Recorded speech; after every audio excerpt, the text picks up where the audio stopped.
So then next comes... Yeah, my favorite Pixar movie. The Incredibles? Yeah. Honey. Hello, Mr. Incredible. About the job. We know who you are. Something's happened. We have a new assignment for you. What? Showtime. The supers aren't gone. You can still do great things. Leave the saving the world to the men? Honey, where's my super suit? Why do you need to know? I don't think so. Your sword can stretch as far as you can and still retain its shape. Virtually indestructible. Machine washable, darling. That's a new feature.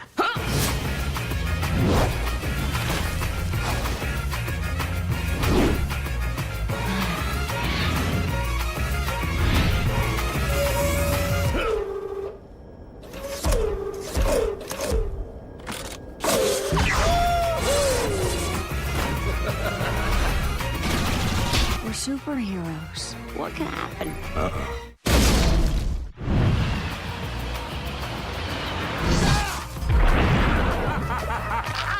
Oh, my back!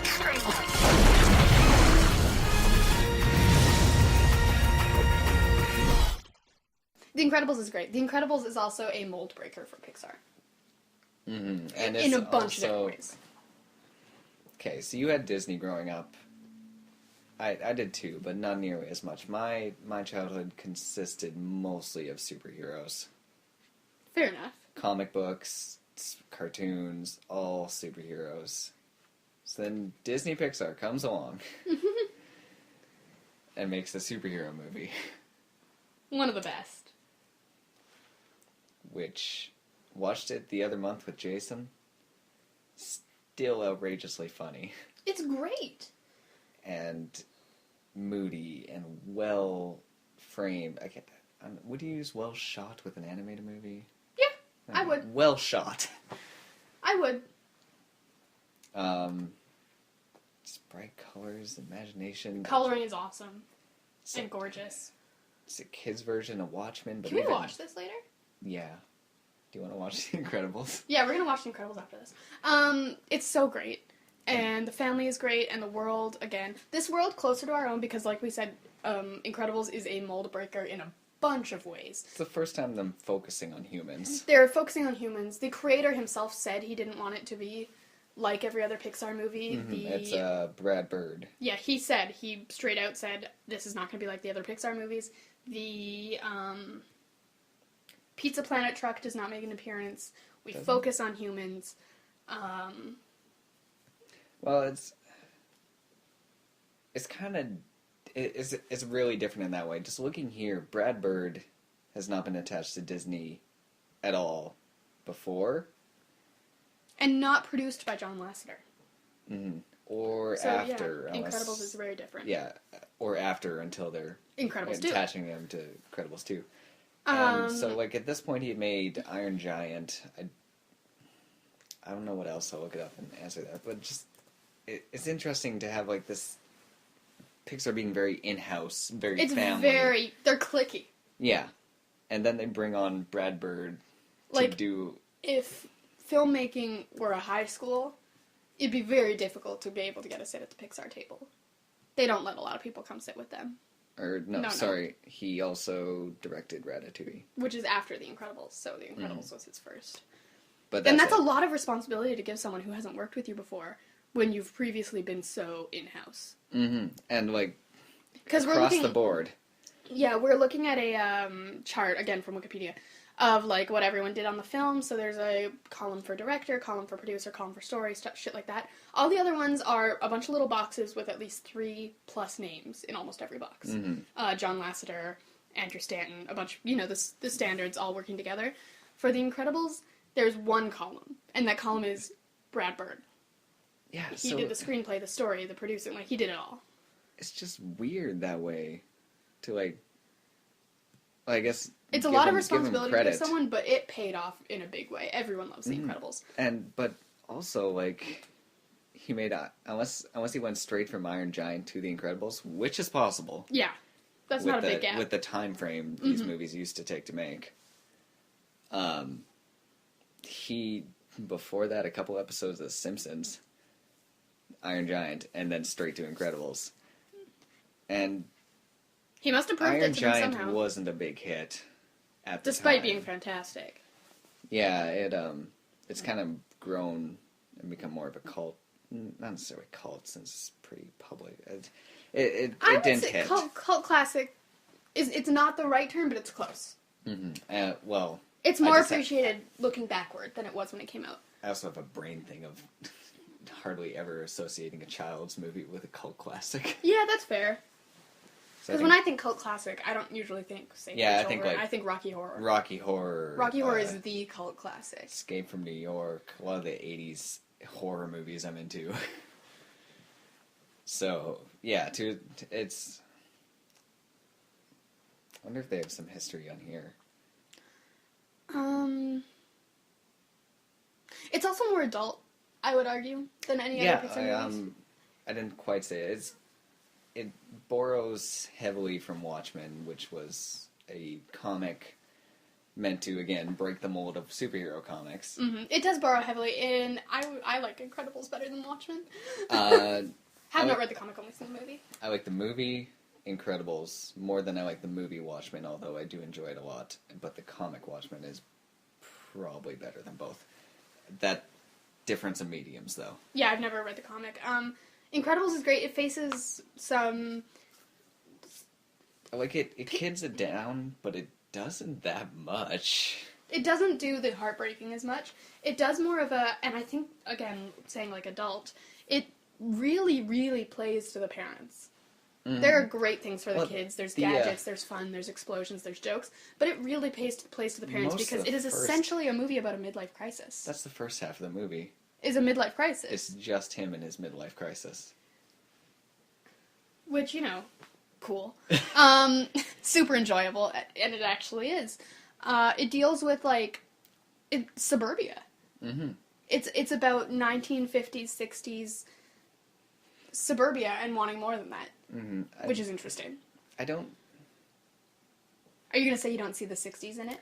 I do and I don't, is the thing. Like, when you were showing me the Pixar theory and how it's supposed to be in the 60s, I was like, I guess... Because it is very Art Deco. And the Art Deco, the very mod style. Yeah. You see it a lot more in the women, I feel like. Mm-hmm. And, with the old... When they're younger... before the whole superhero registration and hiding.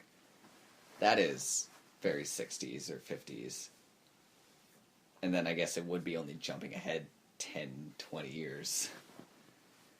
But with the present, whatever the present is in the movie, it doesn't scream or feel very 60s to me, at least. They don't focus a lot on the time period, but I think it's definitely the influences are there. Mm-hmm.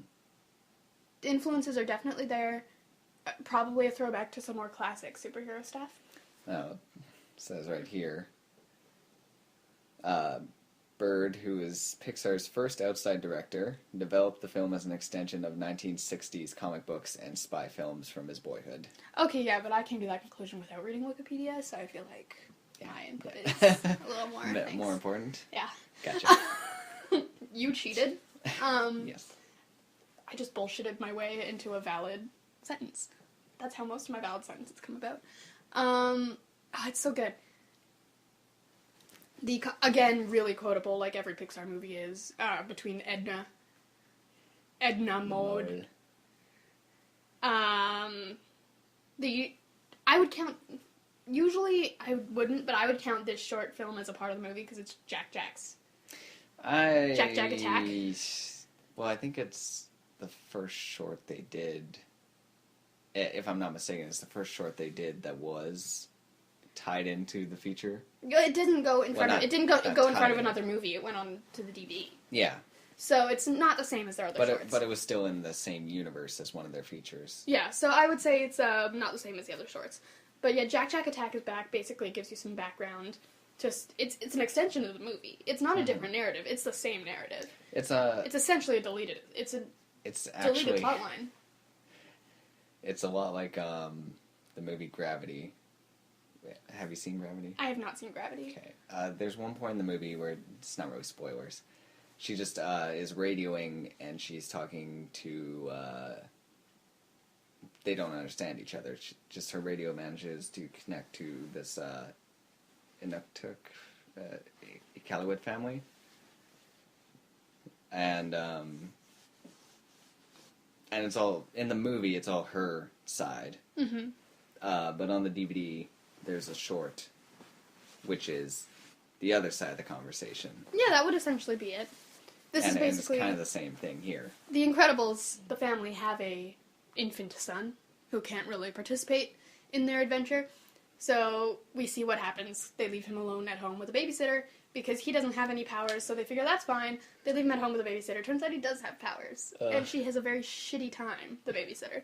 That's basically what the short is. It's super fun. Also, the villain shows up in it. Mm-hmm. Voiced by poor Jason Lee. Why is... He's doomed to do Chipmunk movies forever, it seems. Oh, yeah. He's probably making bank. Yeah, but I feel bad for him. Yeah. He's doomed to talk to CG chipmunks. Like, I also... His attachment to the whole Kevin Smith movie universe, and like he's in this, and just I almost I didn't cry. I felt very bad for him watching the road trip trailer, the road chip trailer, and realizing he was still attached to these movies. Yeah, that they haven't found a way to get him out of there. Yeah, or even change the actor. It's like, so I just feel bad for Jason Lee. Yeah, that's the short of it. That is fair. He's doomed to be yelling Alvin at a fake Jason Long, or Justin Long, for the rest of his life. Is Justin Long? It is Justin Long. Is it? Justin Long, and also another actor I love, Matthew Gray Gubler, is one of them. Really? I think he's Simon. I like Justin Long, too. I like Justin Long, too. He's a very likable guy, but he is Alvin. He's the chipmunk. You don't believe me, you're looking it up. Jesus. Yeah, he didn't believe me. This fucker looks it up because he doesn't believe my claims. Okay, now I also feel bad for Justin Long and Jason Lee. Well, Justin Long hasn't done anything in a long time. Yeah. And neither has Jason Lee, really. I mean, My Name is Earl is not exactly... No, and I'm not even a big fan of My Name is Earl. It's just... If I feel bad for it, it's Matthew Gray Gubler. Oh. Oh, yeah. Oof. How? They must make so much money. So much money from the Chipmunks. I can't even... But it doesn't matter because Chipmunks isn't Pixar. No, so let's move on. Yeah. So, but yeah, Jason Lee, who is now the dad of the Chipmunks, voices the Syndrome in The Incredibles. The tall, red-haired fanboy gone wrong. Because if there's one thing Pixar loves to do, it's like shit on fanboys. Apparently. Throwing it back to Toy Story 2. Do that anymore. Well... That's almost a comic book thing, too. Oh, yeah. It's like, occasionally... There's also a Powerpuff Girl episode that is very like that. About a creepy collector who collects Powerpuff Girls shit, and because of that, he thinks he has a right to their lives. Mm. Which is very, intrusive fan. Yeah.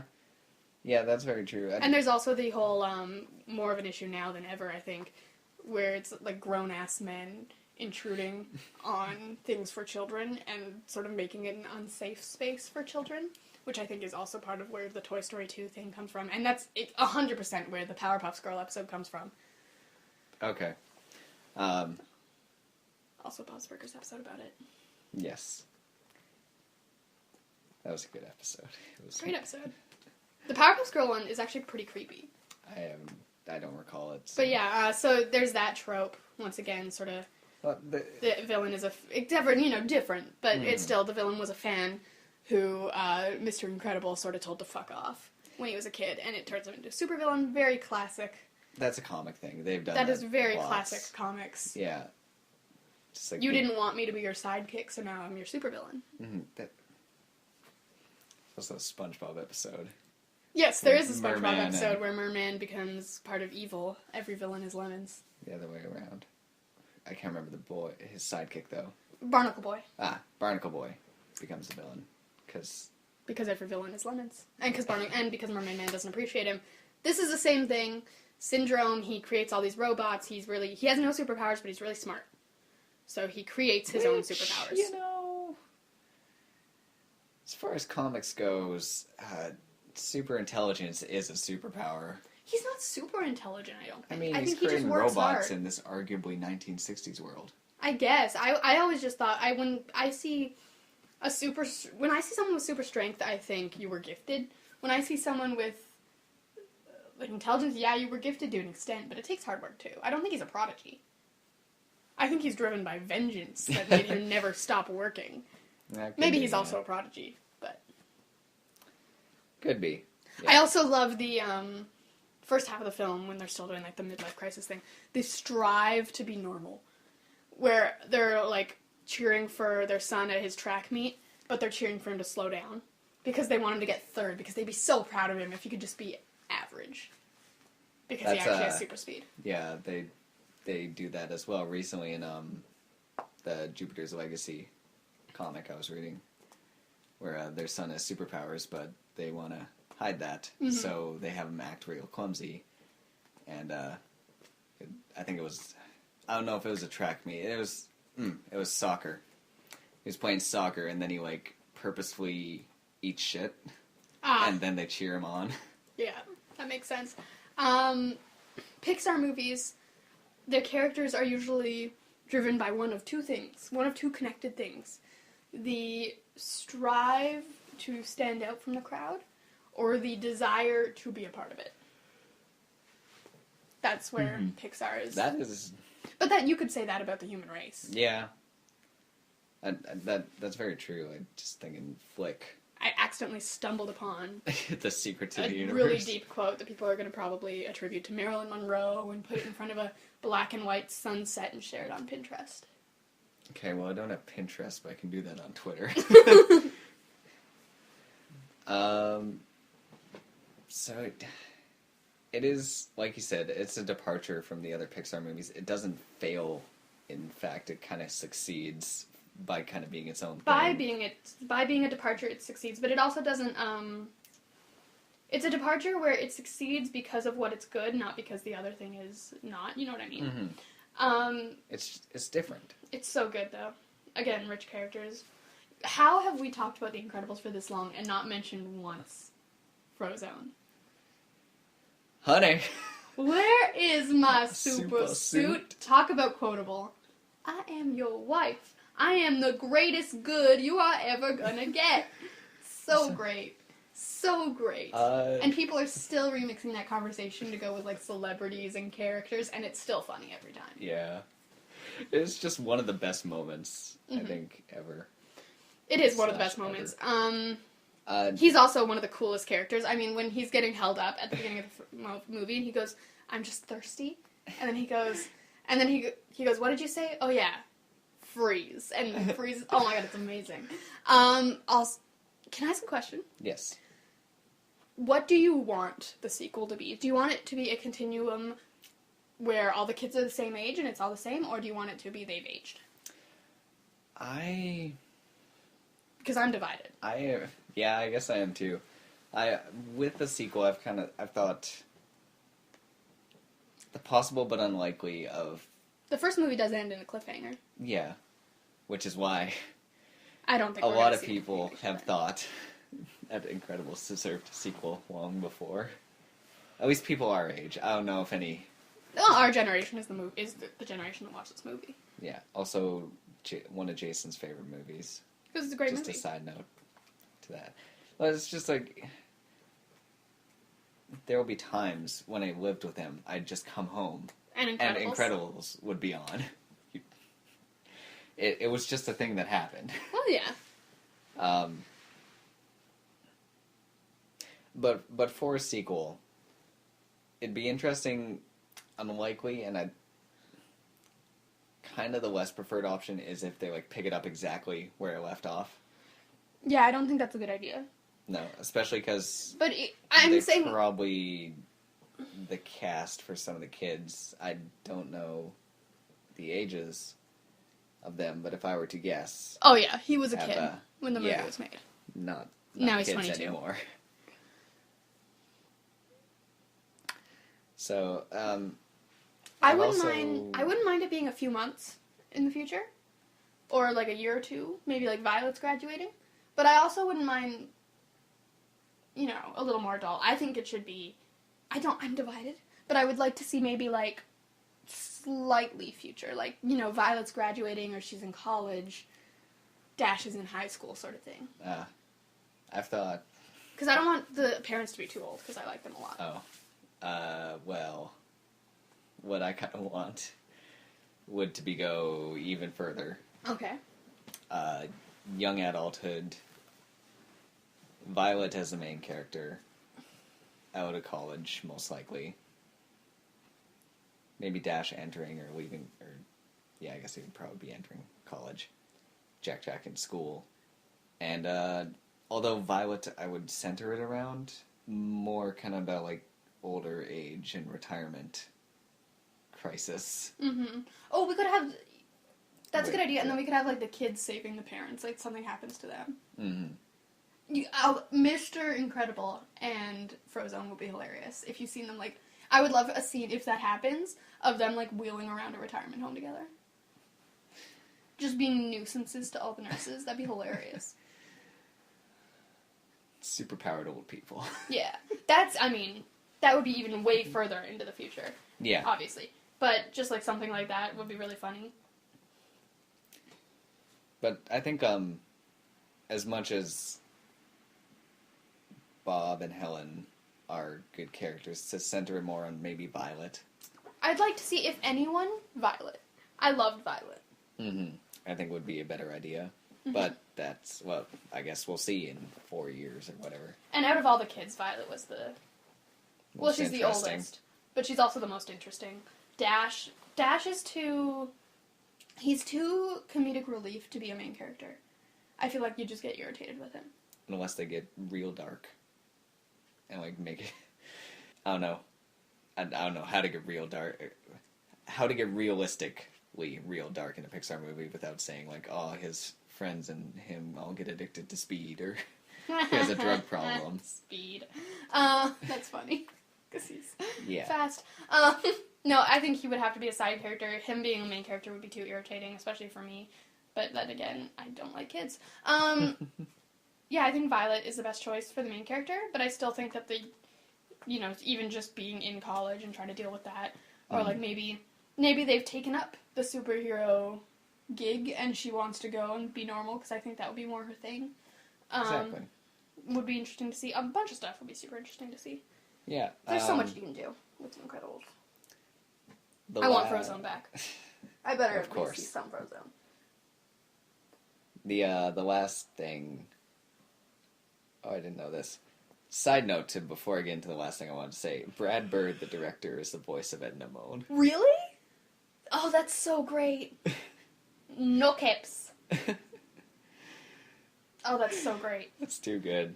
Okay, but what I actually wanted to finish off with saying was Incredibles does have its moments of aging animation, though. Mostly with the environments. Okay. Especially the water. Looks pretty rough. Yeah, and they spend a considerable amount of time in it. I can't picture it, but I'll take your word for it. Actually, no, I'm going to Google it because you don't take my word for things, so I should take your word for things. Go ahead. See if I don't care. Oh. I like Mr. Incredible's old suit. Yeah, something about the colors. I agree. They work. Did you... Since you had seen the Jack short, did you ever see the other short that was, like an old 60s cartoon with the adventures of Frozone and Mr. Incredible? No. It was... It's done like an old 60s cartoon, like an episode of Super Friends or something on even a smaller budget.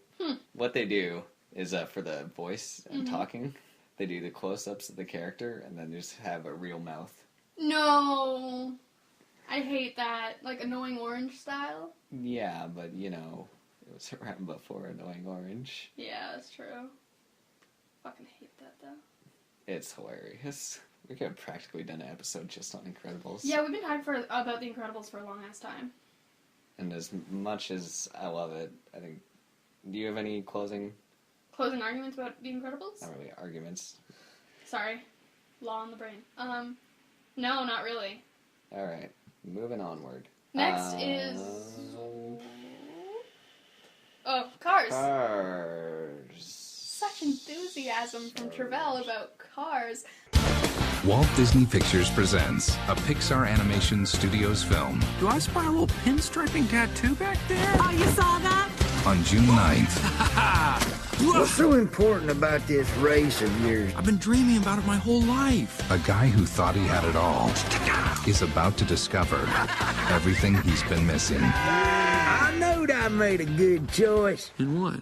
My best friend. There's a lot of love out there, you know, man. We are back in business.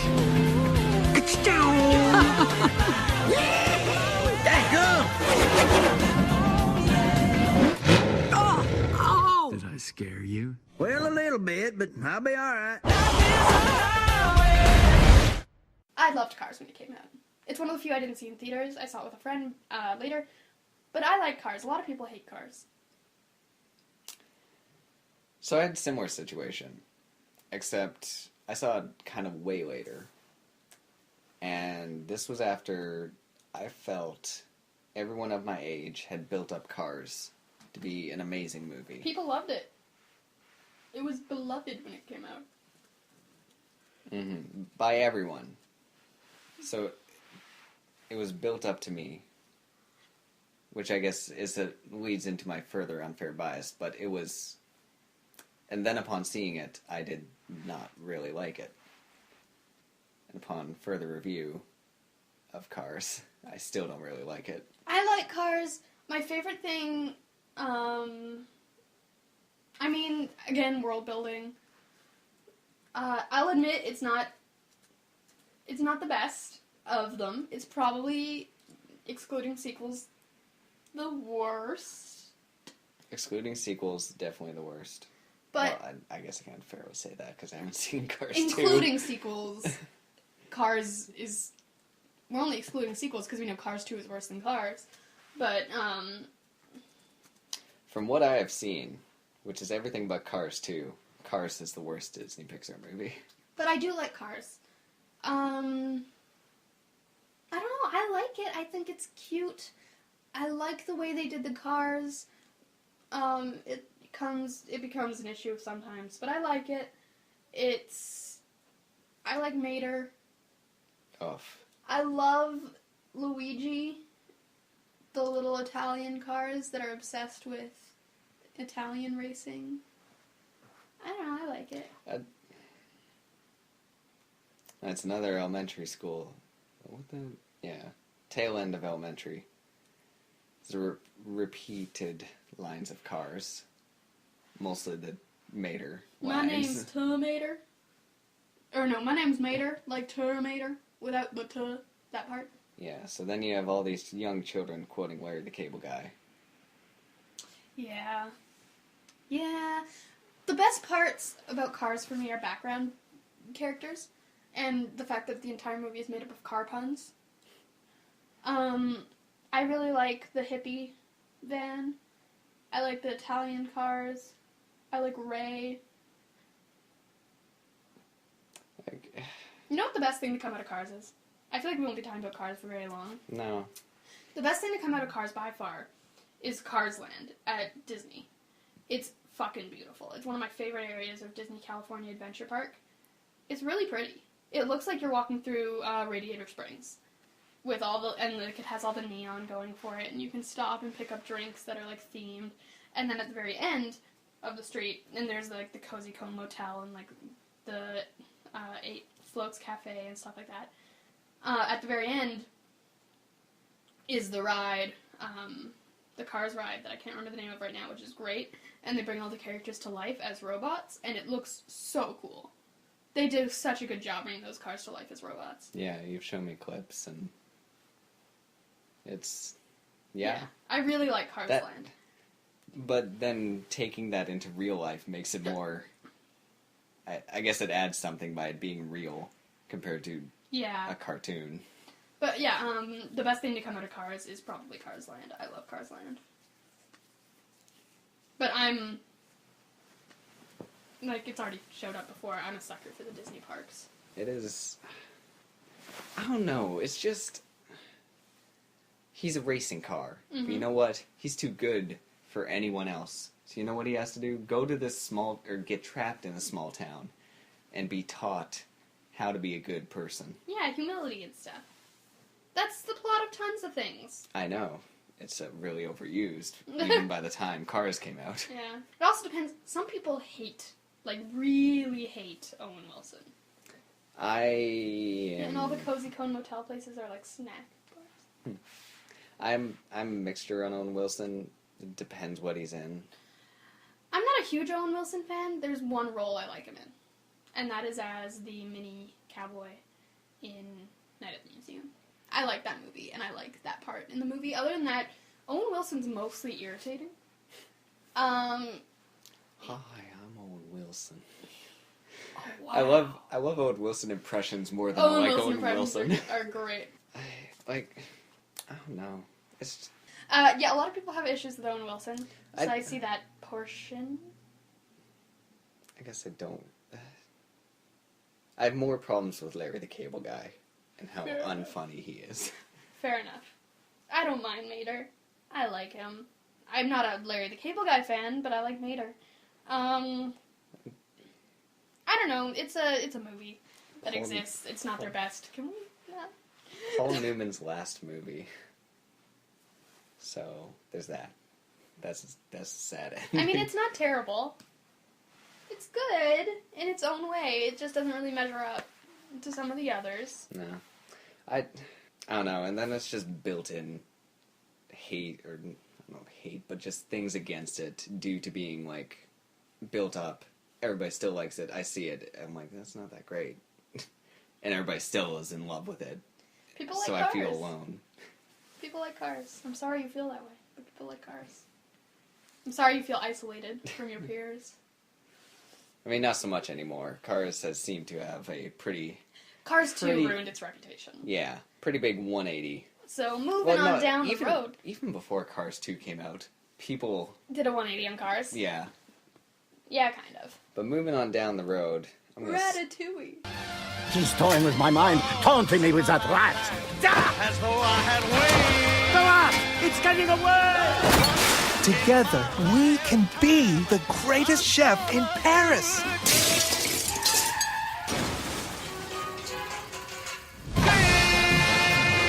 Ratatouille? You're in Paris now, baby. My town. Hey.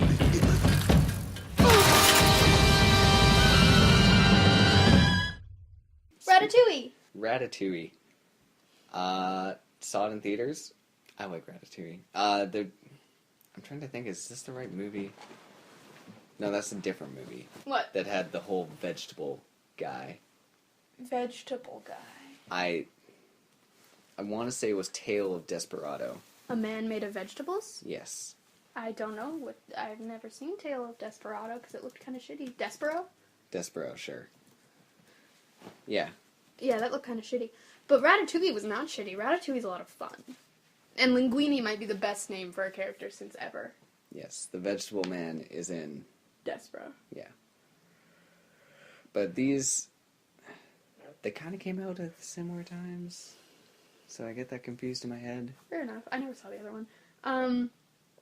Ratatouille, about a talking but rat. Ratatouille. Goes hang out with humans. It's sort of a meeting of the Pixar movies about animals and Pixar movies about humans. And this Also, is about again, their Brad cooperation. Bird. Brad Bird. What's that? And this is their cooperation. And it's really cute. It's about a rat who loves to cook. Mm-hmm. Anyone can cook. Sort of the mantra of the film.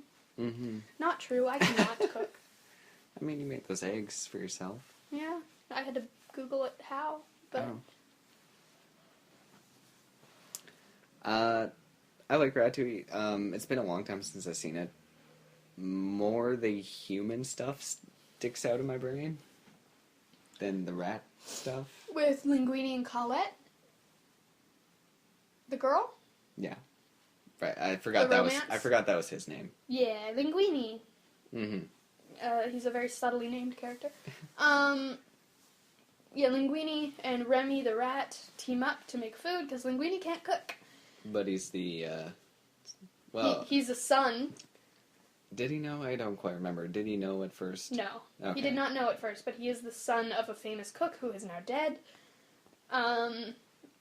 So he is the heir to the restaurant. It's very, like, royalty-esque.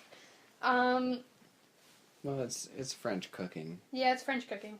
And then there's, like, this evil chef who's in charge, and then there's this reviewer. It's a whole thing. Voiced by Ian Holm, but, like, even... I don't know if evil is the right word. He's just kind of greedy. There's not really a The head antagonist. chef? Yeah. He's evil. He tries to kill the rat. Take it out of context of a talking rat in a Disney Pixar movie. He tries to kill Linguini at one point, doesn't he? I don't remember. It's been too long, so I can't. He's like trying to cheat Linguini out of his restaurant. Yeah, he does that. So I don't know. I didn't find there to be really an antagonist in the movie. He's the antagonist in the movie. But like, even with that said, I've always noticed the movie kind of shifts once the food critic shows up. Mm-hmm. And like, he's built up to be the villain in a way. Yeah, but he's not really. Mm-hmm. Because it turns out he's just sad. His heart just hurts, and that's why he's so mean. Mm-hmm. But then they solve that problem by feeding him ratatouille, which is a dish his mother fed him as a child. And then they team up. Ratatouille, another one that doesn't have a huge cry moment, like many Pixar films.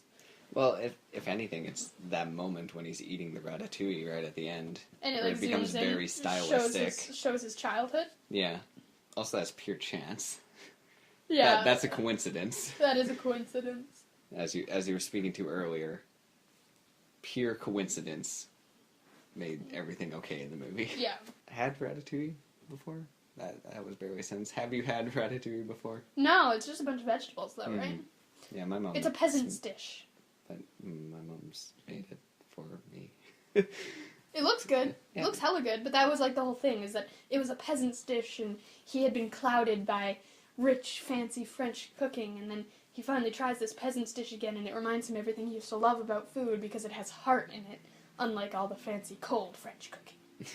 I like Ratatouille. It's, I think both of us just have not seen it in a while. Yeah, I haven't seen it in a while, but there's not a lot to say about it. Like, I feel like even if I had seen it, like, I remember it pretty well. Not a whole lot to say about it, other than, It's good, not the best. It's good, definitely but not the worst.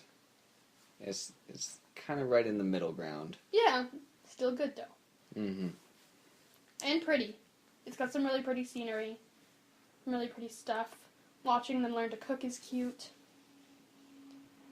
And then they went from, if we're ready to move on, they went from Ratatouille to WALL-E.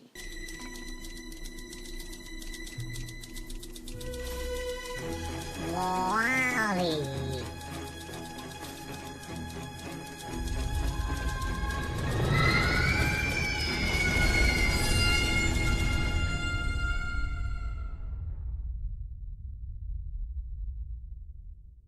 I love WALL-E. I'm just gonna say it, I think WALL-E, I've only seen it once, was a little overrated. Fair enough. WALL-E... I think it was overhyped for me. WALL-E... I saw it in theaters on a crappy projector because it was way after it came out and it was last run sort of thing.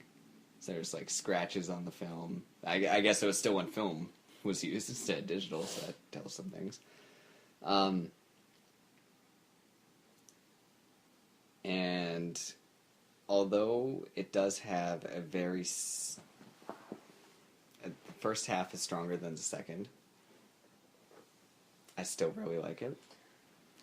But it's definitely... It's at like a higher level until they introduce the talking humans. The talking humans. Yeah. Like, just how it's kind of a silent movie. Not a silent movie, but just not really dialogue. It's a movie shown through visuals rather than dialogue to progress the plot. Visually driven by gestures, but still good at building character. You fall in love with Wally pretty early on. Mm-hmm. He's cute, he's fun, and he says Wally, so you like him. My problem with Wally, I don't remember it very well, and when I did watch it, I watched it in school, which is not the best setting to watch any film. So I need to rewatch it. But I remember my problem with it being that I found it a little preachy, which it is. With the... I can see that. And it's a strain of preachy that I'm really tired of, because we see it so often, which is the, we're destroying our Earth and also you're all fat and lazy. I don't know if I'd seen the whole fat and lazy thing ever really shown that way before, though. Like, it's maybe been said, but never clearly shown how fat and lazy we could get. Yeah, I guess. I don't know, those are two things that I feel like I'm tired of them being preached at me. As far as, like, dependent on technology and fat and lazy and we're destroying the environment, it's just like, oh my god, I get it.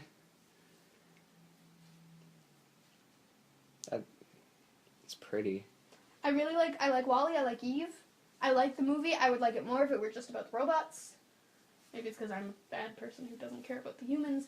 I liked the robots. I remember that Wally and Eve almost made me cry at one point. But I don't remember the movie well enough to speak too much about it. Wally is good. I get your point of view. And though I do really like it, I can totally get the overhype thing. Like I said, I need to rewatch Wally. And especially... So everything I say, take with a grain of sand, or a grain of salt, rather, because it's been 3 or 4 years. And when I did watch it, it was in school, in class, which is a terrible place to watch a movie. It's like, no matter what time of day, there's always a glare on the TV. There's always a glare, there's always people talking. It was in middle school. The screen is really tiny, and if it's on one of the boards, then it's like worse somehow. No, I lied. It's been like 7 years since I've seen this movie. Because I was in middle school. Middle schoolers are assholes. They're talking and think they're funny, but they're not. Like, it's not a good place to watch movies. But yeah, it's been a long time since I've seen Wall-E. Alright. I don't know. It's just pretty. It is very pretty. It's a pretty movie, if nothing else. And I don't know, with the whole with the environment thing, I haven't heard that in a while. Or I have. More recently, but at the time of seeing it when it came out, I hadn't heard that message for a while. Fair enough. So it was not new, but something that wasn't being screamed at me. I mean, that message has been around forever. Since we were kids watching Fern Gully, we've known. Exactly. Fern Gully, Avatar. And Avatar was around that time. Yeah, Avatar was a year later or so. Next is Up. Disney Pixar's Up. Boop, beep, beep, beep, boop, boop. With my Wilderness Explorer GPS, we'll never be lost. Oops. Next is Up. Let's talk Moving about on Up. from Wall-E. Up. I love Up. I do too. This was in the aforementioned period where I'd broken away from Disney and movies of its like. So I did not see Up for a good couple years after it came out. And I don't even remember what the circumstances of me seeing it was. We watched it at lunchtime in middle school once. You were there. I remember because you commented on how the death at the end was really dark for Disney, and I was like, actually. And I schooled you. We were in Miss Bush's class. It could have been then. I don't know why I remember that really vividly. I have a terrible memory, but then I remember some things really vividly. I love Up. Up is when you think Pixar doing a heartbreaking moment and then reminding you throughout the movie to be sad, Up is the example. Like, yeah, they've done it before. They did it with Finding Nemo. They did it with Toy Story a bit. Well, Up is the example of heartbreaking moment, and it's because it's the most real and dark heartbreaking moment, and it happens in a course of like 8 minutes. so many. Well, not to discredit the rest of the movie, but I feel like that's the part of the movie that most people talk about. Most people talk about it because they felt personally offended by how upset they were. They were like, this movie's 8 minutes in and I'm sobbing because this little girl that you made me fall in love with, I just watched her grow up and set all of her hopes and dreams with this man, and then they're in love and they want a baby, but she can't have a baby. And like, that's a hard enough blow to take in the first place. The fact that she can't have a child that she wants so bad, and she's sobbing and you're sobbing, and then she dies. You see them getting old, you know it's happening. You watch, like, the light go out of this man's eyes, and it's just fucking tragic. And then the movie starts. Yeah, and then title card.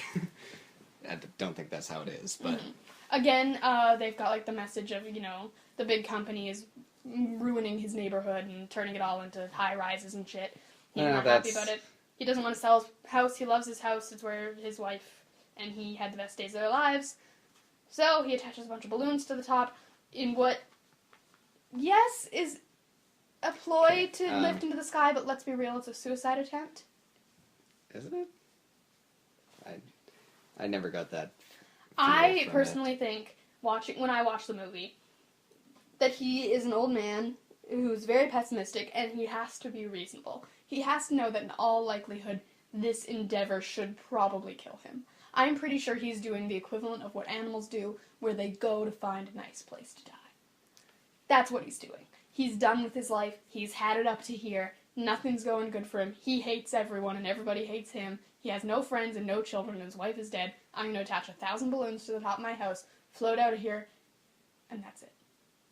Credits roll on my life. But then he can't because this kid comes with him and they go on this magical adventure. The movie starts pretty dark. I'm going to go cry. That's pretty much what it is. Never got that read from it, though. I see it now. Up is good. And talk about making you connect to a character, something Pixar has the ability to do in a very short amount of time. Ellie. Everyone loved her so much, despite only seeing her for 10 minutes or less. Mm-hmm. Love Ellie. And the kid... I can't remember his name right now. Carl. No, Carl's the old man. Yeah. The kid is... Shit, I know this. Russell. Mm-hmm. Yes. Carl and Russell, who is this little Boy Scout who comes to his house, go on an adventure together because Russell tags along when Carl puts a bunch of balloons on top of his house and floats away. Mm. And it, It's so sweet. they connect. Carl becomes a father figure. For Russell, who doesn't have one. I'm a sucker for those ones. Aww. Even though I had a perfectly normal childhood and my dad is awesome. You love the father figure. Yeah, that's sweet. And then they meet a dog. Talking dog. Doug. Squirrel. Also, I'm a huge fan of Kevin, the bird they meet. Yeah, and they sort of go against this old adventurer, and it's fun, but the main heart of the story is it's never too late. Mm-hmm. The thing I like Up, it does a lot of things really well. The thing that is still... The thing that's hardest to believe in a movie where a guy ties a bunch of balloons to his house and flies away is the fact that this grown man who got lost in the 20s or whatever, they find in the same forest and looks somehow younger than Carl. Yeah. I mean, I wouldn't say he looks younger than Carl. I would say they look about the same age. But it doesn't make sense because they looked up to him. And he was a grown-ass man. He was a grown-ass man when he went missing. That doesn't make sense, but I never really thought about it before. I mostly thought about how, if I were going to be a supervillain, a horde of talking dogs is what I would want to have. No, that's it. That's, like, Up is good. That's the only thing that really bugs me. And it doesn't even... I don't know, I've been at terms with it, and I've noticed it for a while now. I've come to terms with this, Ricki. You've come to terms. with the ages of the characters. Yeah, it's just a weird choice in the end, I think, more than anything. Yeah, but how could they have made him look older? I don't know. It would, and yeah, to change it, they would need to rewrite it. That's the thing. Yeah, more changes. Or did the movie even really need an antagonist? It needed someone, I think, to really show... It needed some sort of danger to show Carl how much he cared about Russell. I don't know. They could have done that with just the environment. Yeah, that's true. I don't know. I like the antagonist. I agree with the... He's good and all. It's just the age thing. It's not him, though. That's the thing. He himself is not that great. It's just the talking dogs. It's just the talking dogs that's great, and I'm willing to sacrifice a little bit of reasonability with age if it means I can have a bunch of talking dogs who all actually think like dogs. It's not like a talking dog who suddenly becomes intelligent. It's a talking dog who thinks and acts like a dog in our life. Squirrel. And they're like, this is the cone of shame. I like, and yeah, they do it that way instead of, like, the dog's mouth moving. Yeah, I like that it's the collar. That reads its thoughts or whatever. It's been a while as well, so I don't remember what exactly it does. It translates his thoughts into human speak. So, yeah, Up, it's good. It has that one little thing, but it's still good. And it does have that bit of message. I love the whole thing with, Russell saying, like, my dad and I used to count the cars going back and forth, and then it ends with that, and it's so sweet. It's such a sweet movie. Mm-hmm. There's not, like, we're talking different lengths of time for the different movies, because it's not like The Incredibles or something like that where you can talk for a really long period of time because so many things were different. It's very by Pixar movie with the exception of being about humans. Mm-hmm. But it's so fantastical. Yeah. And so out there. And still very cartoony. Adventure is out there. But yeah, it's so out there and fantastical that it doesn't feel human. It doesn't feel mundane. It's all very... Except for that 5-10 minutes. Yeah, except for that bit at the beginning. It's all very fantasy-esque. Mm-hmm. I mean, he ties a bunch of balloons to his house and flies away. Yeah, it's very, different. I remember the trailers for Up told us nothing about the movie. The trailers were just a house. A lot of the Pixar trailers do that. Yeah, the trailers were just a house with some balloons floating by, and then it said Up. And everyone was like, what the fuck? You've given me a house, balloons, and a word. What do you want from me? Yeah, and it was great. The Incredibles trailer, at least the first one, was just him trying to fit into the suit. Yes, I remember that, and that was great. The WALL-E trailer was like them talking about they wanted to make WALL-E but couldn't, but now they are. And it just showed him on Earth alone. I don't remember the Ratatouille or Cars ones, so that's all of the trailer stuff I have to mention. Design-wise, I'm in love with the design of Carl. Oh, like... That is... Just the square old man? The square old man. That's a beautiful design. And his walker? Yeah. Which is also square. Well, he's square. Yeah. Ellie is circular. Yeah. Like... There's more examples, but the only one I can really remember, like, in that opening segment going through their lives, he has a very square chair. And she has like, a high-backed, rounded beautiful chair. one, Yeah. To match their personalities and character Which designs. That's one of the most heartbreaking moments of the film, is him reading alone adjacent to that empty chair. I feel if I was also a senior citizen, this would be kind of a rough movie to watch. Oh, yeah. Oh, yeah. I imagine this movie being very difficult to watch for a lot of people. Thanks, Pixar. They got a lot in there. They got the lost wife. They've got the not having a baby. They've got the broken family with Russell and the abandonment issues. They've got it all. So that's Up. And talking dogs. And talking dogs. And Kevin. Can't forget Kevin. Next time. They accept death. Yeah, they do.